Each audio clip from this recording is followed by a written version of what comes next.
de septembre à votre magazine Radio In Situ, une émission spéciale consacrée à l'exposition d'intérêt le NIGOG 1918 pour valoriser les arts au Québec au Centre d'exposition de l'Université de Montréal durant tout le mois de septembre. Très bonne émission à l'antenne de Radio Centre-Ville 102,3.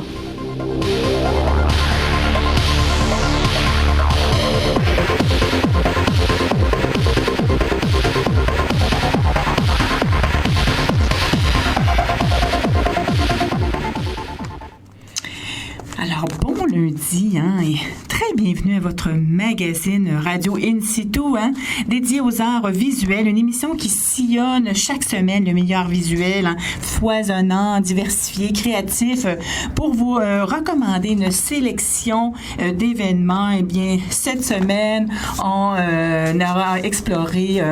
explorera ensemble l'histoire de l'art au Québec. Alors, Chantal Lheureux à l'animation et à la réalisation de ce magazine. Absolument ravie de débuter la semaine en votre compagnie, celle de notre technicien, le technicien de l'émission, Hakim Kermiche, que je vois très bien d'ici, de mon siège, et à la barre de l'émission La beauté de la musique arabe, tous les lundis à 15h, donc, et impliqué aussi auprès de la nouvelle équipe arabe à Radio Centre-Ville. Alors, une in situ, cette semaine, en fait, il y a plusieurs semaines, et c'est la deuxième fois que j'en parle. In situ s'est rendu hors du quartier des spectacles, et oui, au centre d'exposition de l'Université de Montréal, situé au 2940 chemin de la Côte-Sainte-Catherine, pour y découvrir une exposition absolument pertinente, captivante au plan visuel et très bien documentée sur la revue culturelle multidisciplinaire, le NIGOG, qui a marqué l'histoire. Alors, cette exposition-là, c'est l'aboutissement d'un processus de travail de 4 co-commissaires et 3 spécialistes consultants. Alors, ça vaut le déplacement en musique, en aménagement et en histoire de l'art. Alors, je suis allée à la rencontre d'un des 3 spécialistes consultant, M. Laurier Lacroix, professeur associé au département d'histoire de l'art de l'UQAM. Alors, voici l'entrevue en question. Bonne écoute. NIGOG, une importante revue culturelle d'une certaine époque, du début du dernier siècle, aura eu la vie brève, à peine 1 an d'existence, mais son influence a été marquante. Cette revue-là a été fondée à une époque plutôt méconnue et à mes côtés pour nous parler de la contribution de cette revue, le NIGOG, et de cette époque méconnue. J'ai le plaisir de visiter un spécialiste consultant qui a participé à la réalisation d'une exposition spéciale au Centre d'exposition de l'Université de Montréal jusqu'au 25 septembre, titrée « Pour valoriser les arts au Québec, la revue Le NIGOG 1918 ». Bienvenue. Bonjour. Si vous nous présentiez d'abord la contribution de cette revue d'importance qui existait en 1918. Voilà, ça s'appelait le NIGOG, donc un nom un peu curieux qui vient d'une tradition amérindienne pour la pêche, une espèce de harpon à 3 dents. On ne sait pas trop pourquoi les 3 fondateurs ont choisi ce titre-là.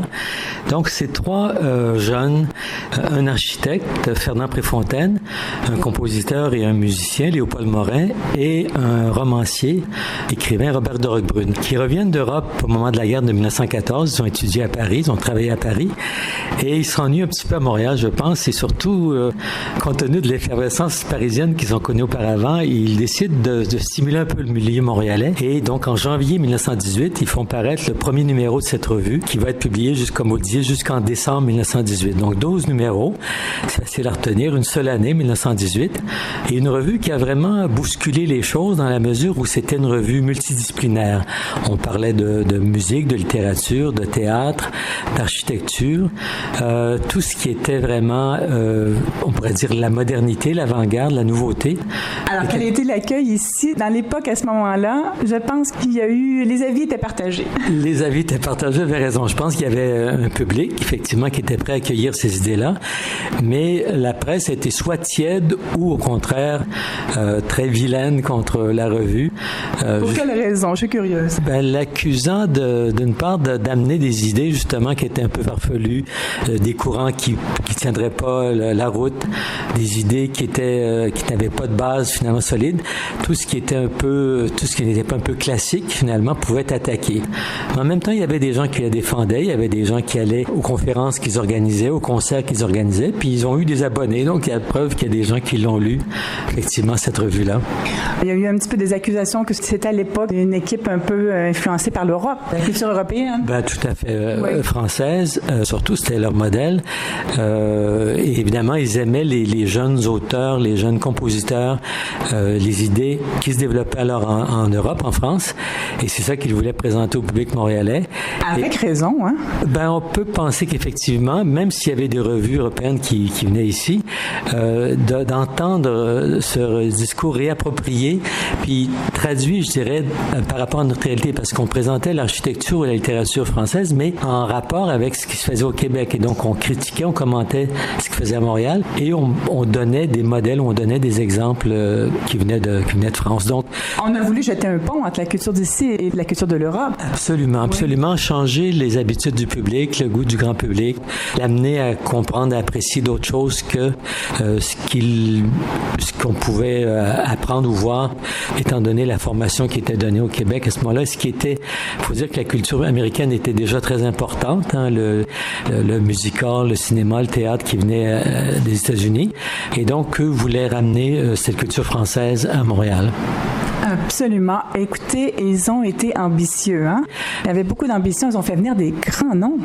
C'est-à-dire qu'ils en ont parlé. Ils en ont moins fait venir. Mais Léopold Morin, qui était compositeur et musicien, pianiste, donc a joué dans ses concerts, effectivement, de la musique contemporaine, Debussy, Satie, Ravel également, et d'autres moins connus, Albéniz. Donc, il voulait vraiment dépoussiérer un peu les oreilles des Montréalais, puis au plan de la littérature également, leur présenter de nouveaux auteurs, au plan de l'architecture, de l'amener des nouvelles idées, de l'éducation. Ils traitaient vraiment beaucoup de sujets et ils se sont adjoints beaucoup de collaborateurs qui pouvaient également les appuyer dans cette démarche-là. Est-ce que cette revue, donc, proposée 12 numéros, avait un petit fond critique peut-être? Ben, un grand fond critique, c'est-à-dire qu'ils voyaient ce qui se passait à Montréal, ils appréciaient beaucoup de choses, mais en même temps, ils avaient la dent assez dure pour faire des commentaires, suggérer des améliorations également à certaines propositions. Ils couvraient les arts visuels, comme je disais, la littérature, la musique, et quand ça leur... Même l'architecture, parce que c'est vraiment étonnant. Oui, parce que Fernand Préfontaine était architecte, et donc il y avait ces combats à mener contre une architecture peut-être un peu trop banale à son goût. Lui appréciait beaucoup la tradition. Il disait qu'au Canada, au Québec, on avait une belle tradition architecturale et qu'à cause des matériaux, peut-être, et certaines techniques qui s'étaient perdues, on pouvait améliorer, on pouvait retourner, revivre et s'inspirer justement d'une façon de faire qui avait déjà été là, mais qu'on avait perdue, et tout en utilisant des lignes modernes, des lignes plus contemporaines. On peut dire qu'ils ont préparé la table à une certaine époque. Il y a eu bien des activités avant le refus global, mais ils ont préparé la table à cette époque charnière du refus global. Oui, je pense qu'en l'écriture de notre modernité fait que le refus global était un tel choc qu'on a peut-être oublié tout ce qui a préparé un événement comme celui-là. Récemment, au Musée des Beaux-Arts, il y a eu une exposition sur le groupe Beaver Hall Hill. On a vu également que dans les années 20, il y avait tout un groupe de peintres, beaucoup de femmes, qui justement pratiquaient une peinture plus contemporaine. Donc, dès 1918, les partisans du Nigog ont aussi défendu des idées. Il y aurait d'autres exemples comme ceux-là. Je pense que si on faisait plus sérieusement l'histoire de la modernité culturelle au Québec, on s'apercevrait qu'il y a plusieurs étapes avant 1948, avant Refus global. Alors, c'est de là toute l'importance de l'exposition qui est en cours actuellement au centre d'exposition de l'Université de Montréal. Mais peut-être une dernière question sur le Nigog. Qu'est-ce qui explique cette vie brève de cette revue pourtant d'importance? La fin de la guerre. C'est-à-dire que dès 1919, tous ces jeunes retournent en Europe, qui est vraiment leur modèle, qui est vraiment leur inspiration, et ils vont revenir. Roquebrune, Préfontaine ne part pas. Roquebrune va rester en France et Léopold Morin va revenir. Mais c'est ça, disons que le rendez-vous avec Paris n'est pas terminé, il a été interrompu par la guerre, et donc ils vont poursuivre cette aventure-là encore quelques années dans certains cas. Alors, ça rend cette revue-là d'autant plus mythique. Et ça démontre bien toute la convergence qui peut, à un moment donné, avoir lieu, à un moment donné, à un momentum particulier. Maintenant, parlons de l'exposition. Moi, je trouve que c'est d'une importance parce qu'on parle d'une période méconnue, on vient d'en parler, et ça fait un beau complément à l'exposition Beaver Hall. Hein? Absolument, oui. C'est 2 années avant et on comprend vraiment, finalement, la culture dans laquelle ces jeunes-là ont grandi, ces jeunes-là, ce qu'ils ont pu voir avant de même produire. L'exposition donc a été organisée par le Musée national des beaux-arts du Québec, mais le centre d'exposition l'a repris et grandement augmenté, grandement amélioré. Avec des œuvres, des documents de la propre collection de l'Université de Montréal. Exactement, ouais. Les collections des archives de musique, de littérature. En fait, ce qu'on a fait, c'est comme si on avait mis la revue en 3 dimensions. À la fois par des photos, par des livres, par des documents. Et tout ce dont on traite dans la revue est illustré dans l'exposition. Donc, on voit l'architecture dont on parle, on voit les partitions musicales dont on traite, on voit les livres dont il parle avec des photos des écrivains, beaucoup de photos, beaucoup de documents visuels sur Montréal. Et donc, c'est très attrayant visuellement. C'est une belle tranche d'histoire, l'histoire culturelle de Montréal de cette période-là, de cette année-là.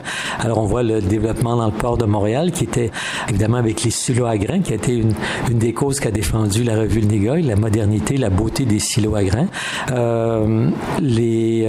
Toute l'architecture qu'eux trouvaient intéressante et les modèles auxquels ils se référaient, mais la musique également, la littérature, les voyages que ces jeunes-là ont fait et qui les ont inspirés.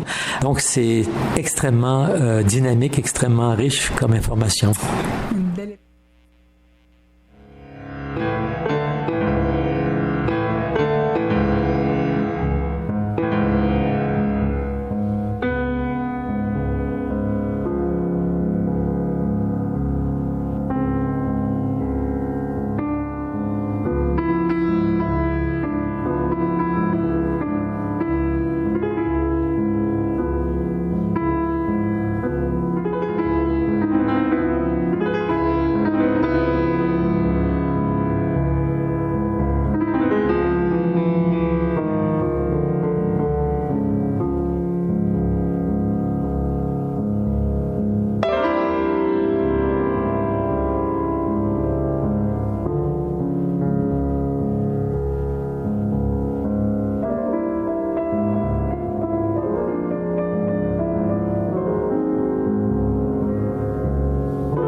Alors, on vient d'entendre un des préludes de Claude Debussy, composé entre décembre 1909 et avril 1213. Donc, c'est à peu près la période un petit peu avant le Nigog. Ben, ce prélude, le deuxième numéro de prélude 2, numéro 3 sur 12, est titré La Puerta del Vino. En fait, il est composé en lui entre 1910 et 1912. Ben, c'est une réelle invitation au voyage et à la rêverie. C'est magnifique. Alors, une pièce qui a fait partie du récital donné par Léopold Morin à l'Hôtel Windsor le 26 avril 1918 et qui a été programmée dans le cadre d'un concert spécial recréé spécialement pour l'exposition sur le Nigog le 19 mai dernier. Alors, on poursuit donc avec l'entrevue spéciale avec M. Laurier-Lacroix, deuxième partie donc. Je vais me parler un petit peu des œuvres qui sont exposées parce qu'il y a beaucoup de documentation à consulter sur place et on a une reproduction du livre qu'on peut consulter sur place, mais il y a aussi des œuvres qui accompagnent cette reproduction. Parlez-nous de ces œuvres-là. C'est une sélection spéciale. Oui. En fait, tous les artistes dont on parle dans la revue Nigog sont présents. Et donc, il y a eu chaque année, le Musée des Beaux-Arts organisait ce qu'on appelait le Salon du Printemps. Alors là, ça a été commenté par la revue. Et donc, tous les artistes que les membres du Nigog appréciaient ou dépréciaient. Et donc, le public d'aujourd'hui peut se faire une idée. Et donc, on voit des œuvres de Tandosias Leduc, Adrien Hébert, Georges Delfosse, mais également Colin, Palette. Enfin, beaucoup d'artistes jeunes ou plus âgés. Tous ceux qui étaient sur la scène contemporaine à cette époque-là, qui présentaient leurs œuvres et qui ont été commentées dans le Nigog, sont présents avec des œuvres très importantes prêtées par le Musée du Québec, le Musée des Beaux-Arts de Montréal, la collection de l'Université de Montréal. Et donc, il y a une sélection d'une 50aine d'œuvres, tant tableaux, aquarelles que sculptures, qui est même une affiche de guerre qui nous rappelle le contexte où ça déroule. Donc, on peut vraiment apprécier la qualité des œuvres dont la revue discute dans ses différents numéros. C'est d'autant plus fascinant. Alors, peut-être expliquer que votre contribution était d'importance. On a voulu élargir le nombre de disciplines ici à Montréal, mais est-ce que c'était pas le cas à Québec? Hein? C'est ça. Québec, c'était une relativement petite exposition à partir uniquement des œuvres de la collection et avec aucune documentation. Donc, que les œuvres d'art. Et donc, en arrivant à l'Université de Montréal, comme c'est une galerie universitaire, on a choisi de la rendre, si on veut, plus d'approfondir l'aspect scientifique, la recherche autour de ça. Et c'est là où moi et d'autres collègues, comme Marie-Thérèse Lefebvre pour la musique, par exemple, Micheline Cambron, ont été consultés pour apporter des idées comment, justement, rendre plus riche, plus complète la présentation. Et donc, à partir de listes d'œuvres, l'université, les personnels a identifié dans les collections montréalaises des œuvres qu'on pouvait emprunter. Et ils ont beaucoup travaillé avec le service des archives, des différentes archives de l'Université de Montréal pour trouver justement les livres, les lettres, les documents, les photos, les partitions, d'autres œuvres d'art dans la collection permanente de l'université aussi pour vraiment, je dirais, compléter ce premier volet qui venait du Musée du Québec, qui était comme le noyau, mais qui est vraiment décuplé, pourrait-on dire, parce que dans les vitrines, c'est extrêmement riche qu'on trouve pour comprendre l'architecture, la littérature, je trouve, la musique, c'est fascinant de voir tout ça. On peut entendre la musique d'ailleurs, il y a des écouteurs, on peut entendre des extraits. Alors, c'est une expérience complète de visiter cette exposition. Oui, c'est une expérience complète et d'autant plus qu'on a voulu un peu recréer la synergie qu'il y avait autour du Nigog. Hein? On a créé tout plein d'événements qui entourent cette exposition spéciale. Mais juste avant qu'on parle tout ça des activités qui gravitent autour de cette exposition spéciale, parlons un peu des œuvres. Elles apportent un complément. Elles sont bien différentes de celles qu'on voit habituellement. Alors, on fait des découvertes.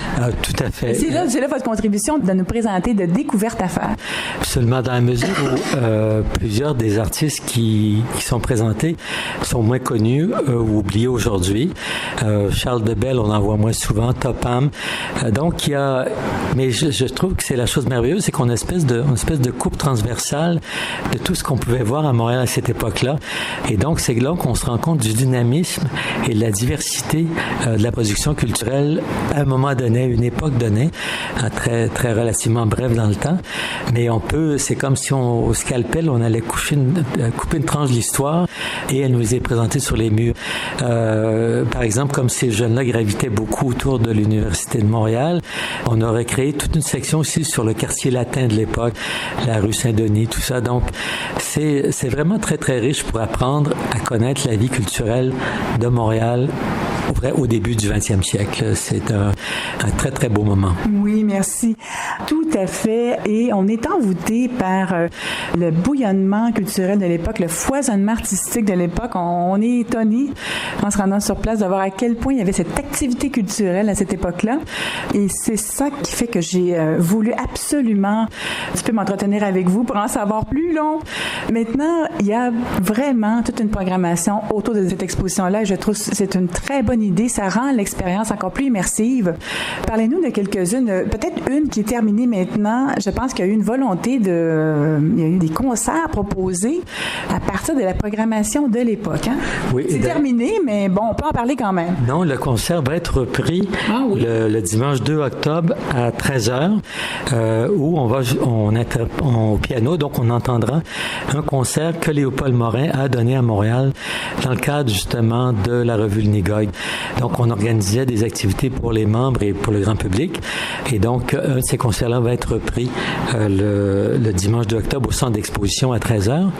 Et le 22 septembre, il y a une grande journée d'études organisée par Marie-Thérèse Lefebvre et Myriam Barriot-Fortin, où il y a plusieurs spécialistes, tant de la littérature, de l'humour, de la bibliothèque. Il y a plusieurs aspects de la revue du Nigog qui vont être documentés, qui vont être étudiés pendant toute cette journée-là. Tu peux donner un petit exemple d'un aspect qui va être étudié? Absolument. Par exemple, Dominique Hardy va parler de la caricature et de l'ironie. Mon Dieu. Le Nigog. Oui. Il y a eu quelques textes en anglais dans la revue Nigog. Donc, qui sont ces auteurs anglophones qu'on va chercher et qui veulent s'associer à la revue Nigog? On va parler de l'aspect polémique de la revue. C'est Dominique Garand qui va parler de ça. Michel Lacroix va parler plus justement de ces jeunes-là qu'on appelait les exotiques ou les parisianistes, ceux qui arrivaient, les retours d'Europe, comme on les appelait. Et là, ça devait pas être facile de se tailler une place à l'époque. C'est-à-dire qu'eux essayaient de s'imposer, mais évidemment, avec tout ce qu'ils amenaient, ils étaient soit bien reçus ou au contraire rejetés. Mais donc, Michel Lacroix va parler de ça et de leur réseau, finalement, ici à Montréal. Donc, il y a vraiment, comme ça, on va toucher 7 conférenciers là, qui vont toucher différents aspects pour mieux analyser, comprendre l'importance de la revue. Et ça, c'est le 22 septembre. Est-ce que c'est accessible gratuitement au public? Gratuitement. Oh mon Dieu, il ne faut pas rater ça. Il ne faut pas rater ça toute la journée. Oui. Et donc, le 2 octobre, dimanche à 13h, il y a cette reprise du concert. Hier soir, si vous aviez été là, vous auriez pu entendre avec 2 comédiennes, j'ai remonté les sketchs des dialogues des bêtes. C'était des courts sketchs qui étaient publiés dans chaque numéro. Donc, c'était hier soir, donc jeudi le 8 septembre. Jeudi le 8 septembre, oui. Donc, mais c'était très apprécié. C'est parce qu'ils sont très drôles, justement. C'est la partie humoristique ou ironique de la revue. Et donc, on les a joués devant un public fort nombreux et qui a apprécié. Alors, non, je pense que le centre fait beaucoup pour justement recréer et attirer l'attention du public autour de cette exposition. Donc, elle est prolongée jusqu'au mois d'octobre. Eh bien, quelle bonne nouvelle! Et le 22 septembre, ça commence à quelle heure, cette journée d'études intenses? À 10h15. À 10h15. Donc, on a le temps de bien déjeuner avant de se rendre à l'université. Et il y a aussi une causerie, en plus. Une causerie qui s'en vient le 15 septembre. Ah oui, c'est M. Bouchard, justement, bibliothécaire au service des livres rares et des collections spéciales, qui va parler, justement, des collections spéciales de l'université et comment elles sont mises à profit dans le cadre de cette exposition-là. Oui, c'est à ne pas manquer. C'est à 17h30 le 15 septembre. Alors, écoutez, de quoi faire effectivement une immersion dans l'époque, j'imagine, le travail d'équipe qu'il y avait à ce moment-là, les rencontres multidisciplinaires qu'il y avait à cette époque-là et qui faisaient des rencontres, un regroupement d'artistes, avec une très bonne représentativité des artistes en art visuel. Oui, je pense qu'ils se sont pas ennuyés. Vous avez raison. Ça devait être les rencontres du comité de rédaction, ça ne devait pas être à pied des verres, parce qu'on justement on devait parler très librement de tout ce qui se passait sur la scène culturelle à Montréal, la commenter, préparer les articles, choisir les collaborateurs. Donc, c'était une belle pépinière de talents et leur contribution, justement, on en parle encore aujourd'hui parce qu'elle est majeure. Elle a donné une grande bouffée d'air au milieu culturel montréalais juste à la fin de la guerre et donc qui va lancer justement toutes les années folles, comme on va appeler des années 20, jusqu'au prochain grand drame de la Deuxième Guerre. Mais disons que le tournant qu'ils ont marqué en arrivant justement à la fin de la guerre, au moment où on a pu retrouver espoir finalement et où la vie commençait à pouvoir changer. Et donc le NIGOG nous met sur cette lancée. Merci beaucoup, M. Laurier-Lacroix, de nous avoir présenté vraiment un bijou d'exposition, une exposition qui nous fait nous découvrir à une certaine époque, méconnue encore maintenant, étonnamment, et nous avoir parlé, bien sûr, de cette exposition itinérante. Je ne sais pas s'il y aura une prochaine destination, mais surtout de toute votre contribution à nous faire découvrir de nouvelles œuvres et de nouveaux artistes. Vraiment, merci. J'en prie, merci d'en parler de cette exposition, de la faire connaître. Donc, je pense que les Montréalais ne devraient pas manquer ça. Si elle est présentée ailleurs, elle ne sera probablement pas sans tout ce volet-là qu'ajoute l'Université de Montréal. Je pense que c'est vraiment spécifique à cette présentation-là. Donc, c'est à ne pas manquer si on le peut. Oui, une toute dernière question, M. Laurier-Lacroix. Une toute dernière question. Vous êtes un spécialiste. Peut-être nous parler de votre spécialité. Je suis historien d'art du Québec avant, justement, 1940, surtout. C'est cette période-là sur laquelle je me suis surtout penché. Donc, en particulier Ozias Leduc et Suzor Côté, deux des artistes qui sont présentés dans l'exposition. J'ai enseigné aussi la muséologie à l'Université du Québec à Montréal. Maintenant, je suis à la retraite. Donc, c'est une autre belle partie de la vie. Mais donc, j'ai beaucoup travaillé sur l'art du 19e et du début du 20e siècle au Québec. Merci de nous avoir permis de bénéficier de cette expertise. Merci. Je vous en prie. Exposition spéciale, le NIGOG, à ne pas manquer au Centre d'exposition de l'Université de Montréal durant tout le mois de septembre, au moins jusqu'au 25 septembre. Et j'ai été informée qu'il y a une prolongation. Alors, je vous informerai sur Facebook et dans le cadre de mon blog de la date de prolongation. C'est une très bonne nouvelle. Alors, M. Laurier-Lacroix, donc, nous parlait d'une journée d'études sur le NIGOG intense à venir le 22 septembre.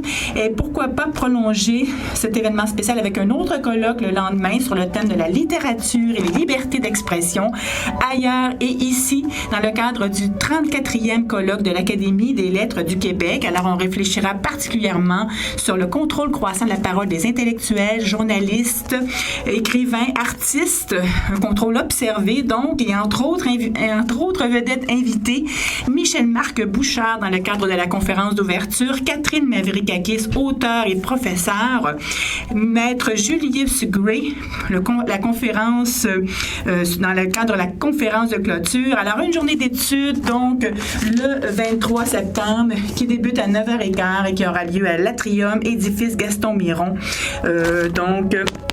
Sur la rue Sherbrooke, métro Sherbrooke. Alors, c'est tout pour cette édition spéciale de votre magazine Radio In Situ. Rendez-vous lundi prochain. Merci à Kim Kermiche à la technique et à Radio Centre-Ville. Et je vous laisse en compagnie d'un extrait de Sonatine de Maurice Ravel, une autre pièce qui faisait partie du récital donné par Léopold Morin, fondateur du NIGOG, à l'Hôtel Windsor le 26 avril 1918. Bonne semaine!